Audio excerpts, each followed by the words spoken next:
Fabidji, village Peul situé à une trentaine de kilomètres de Birning-Gaouré, dans la région de Dosso, qui subit de plein fouet les effets du changement climatique, a bénéficié du financement du PRAPS 2 pour la récupération des terres dégradées et la lutte contre les plantes envahissantes. Nous avons prévu, en tout cas d'ici la fin du projet, de réhabiliter à peu près 10 900 hectares de terres pastorales dégradées. Les espaces récupérés sont automatiquement ensemencés, ce qui est aussi un autre aspect extrêmement important. Et l'ensemencement, nous mettons l'accent sur les espèces fourragères locales, qui sont des valeurs en tout cas de renommée. En dehors de ça aussi, nous avons prévu des opérations de bandes par feu.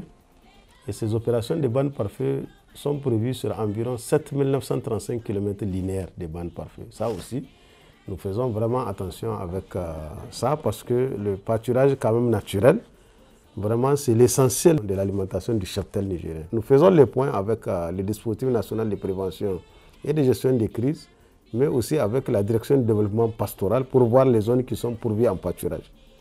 Et à travers ces zones-là, donc, nous identifions les zones où vraiment il faut ouvrir ces bandes par feu. En dehors de ces activités, nous avons aussi prévu de lutter contre un phénomène qui commence en tout cas à être inquiétant, c'est l'envahissement des espaces de pâturage, en tout cas par des espèces qu'on appelle des espèces envahissantes et inappétées. Elles sont nombreuses en fonction des zones agroécologiques. Je peux citer une plante communément appelée Sakarangari, ou le Sida cordifolia, qui est là au niveau de pratiquement toutes les régions, quand on prend les régions centrales, Maradi, Dosso, Tawa et même Zender. Vous avez vraiment un envahissement vraiment autour des enclaves pastorales de ces espèces-là. Nous avons aussi des points d'eau qui sont vraiment envahis par les tifas, qui est aussi une plante envahissante qui empêche des fois l'accès des troupeaux vraiment à ces points d'eau-là.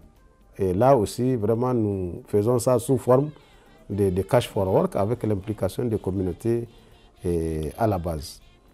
Donc, en dehors de ça aussi, il y a d'autres types d'activités que nous menons. La lutte contre, en tout cas, la fixation mécanique des dunes.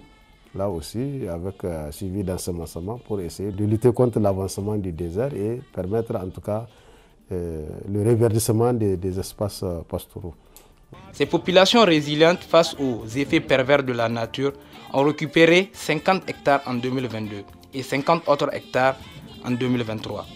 Ces travaux de récupération de terres et de lutte contre ces plantes envahissantes ont été encadrés et conduits sous la supervision du chef service communal élevage de Fabidji. On est au niveau du site de Tombétaré. C'est une aire de pâturage qui couvre 650 hectares et qui est en état de dégradation avancée. Mais avec l'arrivée des PRAPS 2, il nous a appuyé la première année, l'année 2022, on a pu récupérer 50 hectares. 2023, 50 hectares, donc ça fait un total de 100 hectares au total. Le travail a été assuré par la population locale. C'était un groupe des hommes et des femmes au niveau local.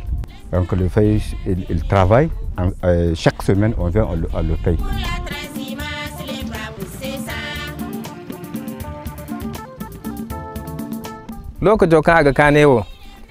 Avant, cet endroit était sec.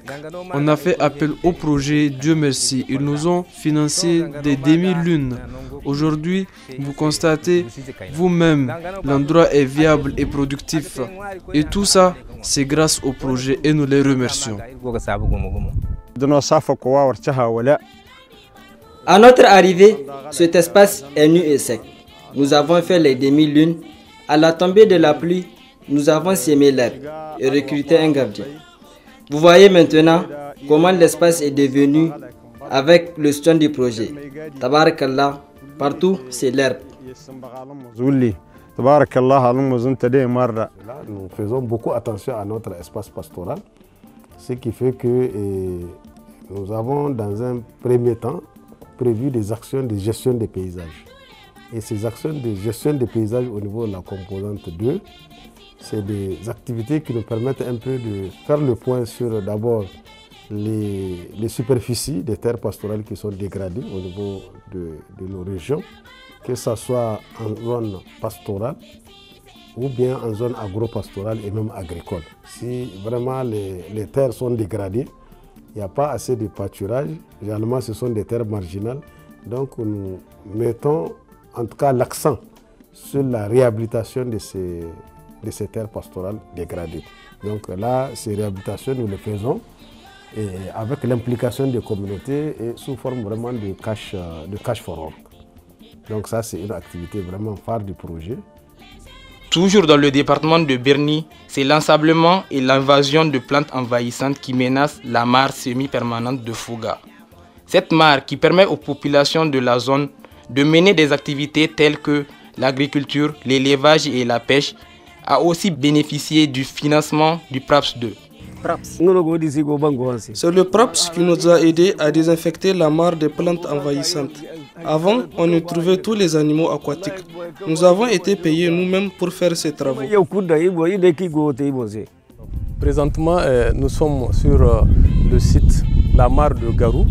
Donc, c'est une mare qui était infestée par le Tifa. En commun accord avec l'environnement et les autres parties prenantes, nous avons orienté donc ce financement vers la lutte contre les plantes envahissantes aquatiques, notamment le Tifa, pour vraiment lutter contre cette plante.